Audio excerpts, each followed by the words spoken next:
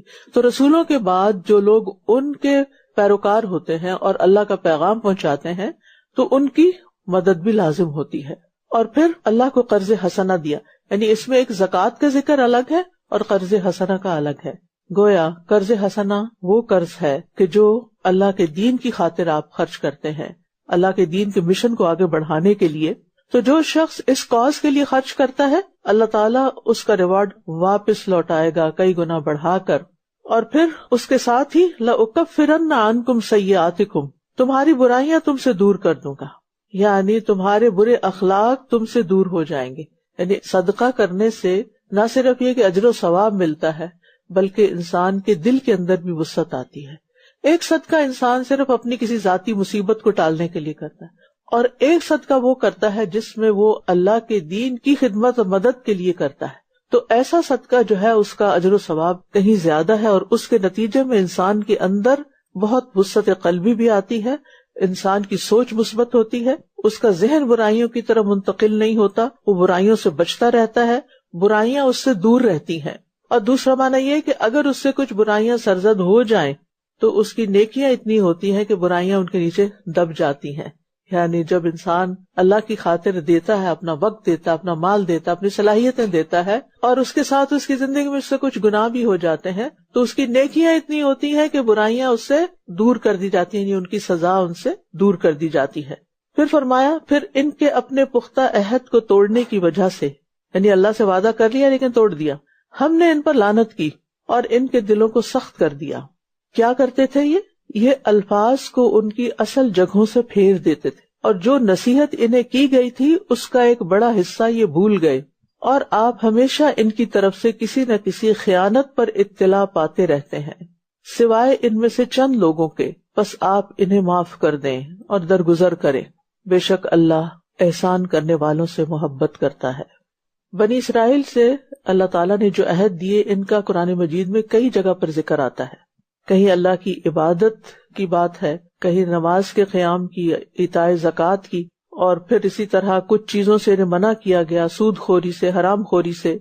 تو انہوں نے نماز اور زکوٰۃ میں غفلت برتی، زکوٰۃ کی بجائے بخل کا رستہ اختیار کیا، قرض حسنہ دینے کی بجائے سود خوری شروع کر دی، اللہ کے رسولوں پر ایمان لانا تو دور کی بات، جی بھر کے ان کی مخالفت کی، بلکہ ان کو قتل تک کر دیا. اسی وجہ سے پھر اللہ تعالیٰ نے ان کو کیا سزا دی؟ ایک تو ان پہ لعنت یعنی اپنی رحمت سے دور کر دیا، اور دوسرے ان کے دلوں کو سخت کر دیا. جب دل سخت محسوس ہو انسان کو، ہم سب کے اوپر بھی کچھ کیفیات آتی ہیں دلوں کے، یعنی دل نیکی کے کام میں نہیں لگتا، قرآن پڑھنے یا سننے میں نہیں لگتا، یا کسی انسان کے ساتھ خیر اور بھلائی کرنے کے لیے دل نرم نہیں ہوتا، تو ضرور سوچیں کہ کہیں میں نے اپنے اور اللہ کے درمیان اپنا کوئی وعدہ تو نہیں توڑا، میں نے کسی چیز کا عہد کیا اور پھر اس کو پورا نہ کیا ہو. ابن مسعود کہتے ہیں کبھی انسان نافرمانی کی وجہ سے کچھ علم بھول جاتا ہے، یعنی جب اللہ کے راستے سے دور ہوتا ہے، اللہ کی اطاعت سے دور ہوتا ہے، تو اس کا نتیجہ دنیا میں بھی وہ دیکھتا ہے کہ پھر اس سے نیکیوں کی توفیق چھن جاتی ہے. اور ان لوگوں میں سے جنہوں نے کہا کہ ہم نصرانی ہیں، ہم نے ان سے پختہ عہد لیا، تو جو نصیحت وہ کیے گئے تھے اس کا ایک بڑا حصہ وہ بھول گئے، تو ہم نے قیامت کے دن تک ان کے درمیان عداوت اور بغض ڈال دیا، اور عنقریب اللہ انہیں اس کی خبر دے گا جو وہ کیا کرتے تھے. اے اہل کتاب، بے شک تمہارے پاس ہمارا رسول آ چکا ہے جو تم پر بہت سی ان چیزوں کو واضح کرتا ہے جو تم کتاب میں سے چھپاتے تھے، اور وہ بہت سی باتوں سے درگزر کرتا ہے. یقیناً تمہارے پاس اللہ کی طرف سے ایک نور اور واضح کتاب آ چکی ہے. تو آپ دیکھیں بنی اسرائیل یعنی یہود سے عہد لینے کے بعد خاص نصارہ سے بھی، یعنی نصارہ جو تھے اصلاً تو بنی اسرائیل میں سے ہی تھے، یعنی اہل کتاب میں سے ہی تھے، لیکن ان سے الگ طور پر بھی عہد لیا گیا، لیکن انہوں نے بھی کتاب کی تعلیمات کو بھلا دیا. اس کے نتیجے میں اللہ نے ان کے درمیان باہم آپس میں مخالفت، عداوت اور بغض ڈال دیا، اور بے شمار فرقوں میں بٹ گئے. جب نبی صلی اللہ علیہ وسلم تشریف لائے تو پھر بجائے اس کے کہ وہ ان پر ایمان لاتے، لیکن ان کا بھی انکار کر دیا.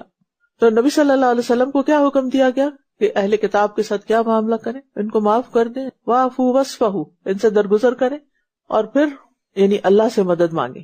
تو بات یہ ہے کہ جب انسان پر کوئی آزمائش آئے، کوئی تکلیف آئے، اور خاص طور پر اللہ کے راستے میں، تو انسان کو قرآن اور نماز سے نور حاصل کرنا چاہیے، مدد لینی چاہیے. نور و کتاب مبین، نماز کے بارے میں آتا ہے الصلاۃ نور، اور قرآن تو بذات خود ہی نور ہے.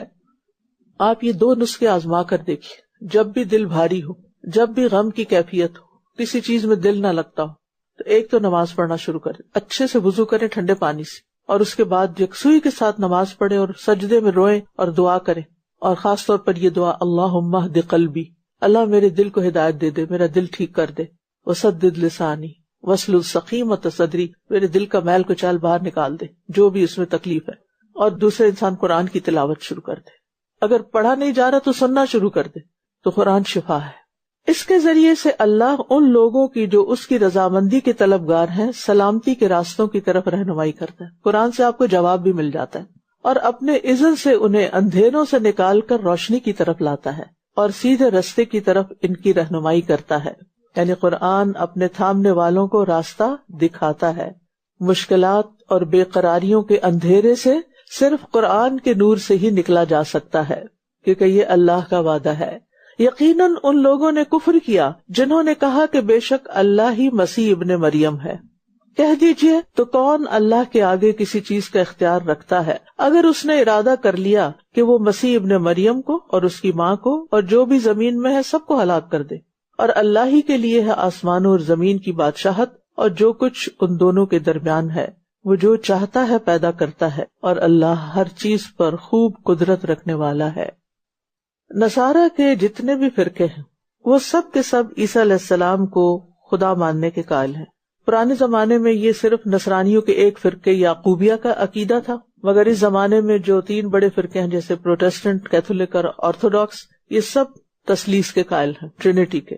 اور اصل ان کا مقصد یعنی کس چیز پر یہ اکٹھے ہیں کہ مسیح علیہ السلام کو الہ مانتے ہیں، یعنی خدا اور مسیح ایک سمجھتے ہیں. تو اسی پر اللہ سبحانہ وتعالیٰ نے اس بات کو کفر قرار دیا. لقد کفر الذین، یعنی ایسا کہنا، ایسا سمجھنا کیا ہے؟ کفر ہے.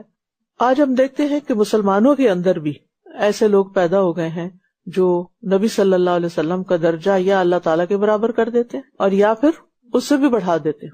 مثلا مشہور شعر ہے نا، خدا جو پکڑے چھڑا لے محمد، محمد جو پکڑے چھڑا کوئی نہیں سکتا، نعوذ باللہ.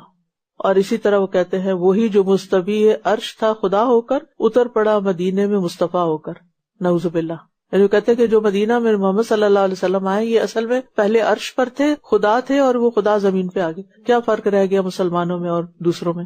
اس طرح کے عقائد مسلمانوں کے اندر پائے جاتے ہیں جو صریحاً شرک ہیں، اور اس سے خود بھی دور رہنا چاہیے اور جو لوگ کر رہے ہیں ان کو پیار سے سمجھانا بھی چاہیے کہ یہ چیز نقصان دہ ہے، کیونکہ اللہ تعالیٰ شرک کو معاف نہیں کرے گا، اور یہ اللہ تعالیٰ کے ادب کے خلاف ہے، اور اللہ تعالیٰ کی عظمت اور اس کی جو صفات ہیں ان سب کی ایک طرح سے نفی ہے. اور یہود و نصارہ نے کہا ہم اللہ کے بیٹے اور اس کے محبوب ہیں. کہہ دیجئے پھر کیوں وہ تمہیں تمہارے گناہوں کی وجہ سے عذاب دیتا ہے، بلکہ تم اس کی مخلوق میں سے ایک انسان ہو جنہیں اس نے پیدا کیا. وہ جسے چاہے گا بخش دے گا اور جسے چاہے گا عذاب دے گا، اور اللہ ہی کے لیے ہے آسمانوں اور زمین کی بادشاہت اور جو کچھ ان دونوں کے درمیان ہے، اور اسی کی طرف لوٹنا ہے، واپس بھی وہیں جانا ہے. اب دیکھیے کہ جتنے بھی مختلف طرح کے شبہات، خیالات، عقائد دنیا میں پائے جاتے ہیں، ان سب کی اصلاح صرف قرآن کرتا ہے، کیونکہ قرآن اللہ کا کلام ہے، حق پر مبنی ہے. جو بات اس میں کہہ دی گئی ہے وہی اصل بات ہے. اس لیے ہم سب کو اپنے خیالات، نظریات، عقائد کو قرآن پر پیش کرنا چاہیے. جو اس کے مطابق ہو وہ رکھ لیں اور جو اس کے خلاف ہو ان کو چھوڑ دیں.